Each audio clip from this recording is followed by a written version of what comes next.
کبھی ایسا ہوا ہے کہ آپ کو بار بار سر کا درد، پیٹ کا درد یا دل کی دھڑکن محسوس ہو لیکن ڈاکٹرز کہیں کہ آپ بالکل ٹھیک ہیں؟ I am a clinical psychologist and substance abuse therapist. آج میں آپ کو یہ بتانا چاہوں گی کہ اکثر ایسا ہوتا ہے کہ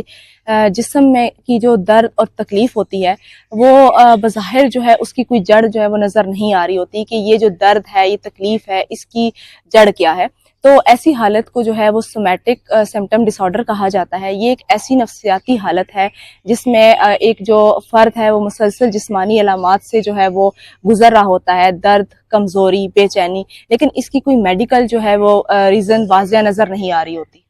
یہ علامات حقیقی ہوتی ہیں، کوئی وہم یا دکھاوا نہیں ہوتا، اور جب بھی جسمانی ٹیسٹ کروائے جاتے ہیں تو وہ بالکل نارمل آتے ہیں، کیونکہ مسئلہ جو ہے وہ جسم میں نہیں ذہن میں ہوتا ہے، کیونکہ دماغ اور جسم جو ہے وہ آپس میں کنیکٹڈ ہوتے ہیں، جس کی وجہ سے جو ہے وہ ادھورے جذبات، پریشانی یا پھر کوئی ٹراما جب دب جاتا ہے تو وہ جسم کی صورت میں باہر آتا ہے، جیسا کہ ہماری جو دل کا بوجھ ہوتا ہے وہ سینے کے درد میں، اور ادھورے جذبات جو ہوتے ہیں وہ پیٹ کی بے چینی میں۔ یہ ڈس آرڈر اکثر ان لوگوں میں ہوتا ہے جنہیں بچپن میں جذبات دبانے کا دباؤ ہو، یا اس کے علاوہ انہیں کوئی لاس، ٹراما یا کوئی پریشانی کا سامنا کرنا پڑا ہو، اور اس کے علاوہ یا ان کی کوئی انزائٹی یا ڈپریشن بغیر پہچانے جو ہے وہ دبتی رہی ہو۔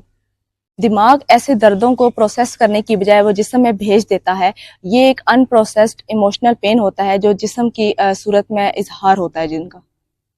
اکثر لوگ یہ کہتے ہیں کہ یہ کوئی وہم ہے یا یہ بندہ جو ہے وہ کوئی ڈرامے کر رہا ہے، تو یہ وہم یا ڈرامہ نہیں ہے، بلکہ یہ ایک سومیٹک سمپٹم ڈس آرڈر ہے جو کہ ایک ذہنی کیفیت ہے۔ اگر آپ یا آپ کا کوئی عزیز اس تکلیف میں مبتلا ہے تو اس کا علاج بالکل ممکن ہے، لیکن اس کے لیے جسم کے علاوہ جو ہے وہ ذہن کو بھی سمجھنا بہت زیادہ ضروری ہے۔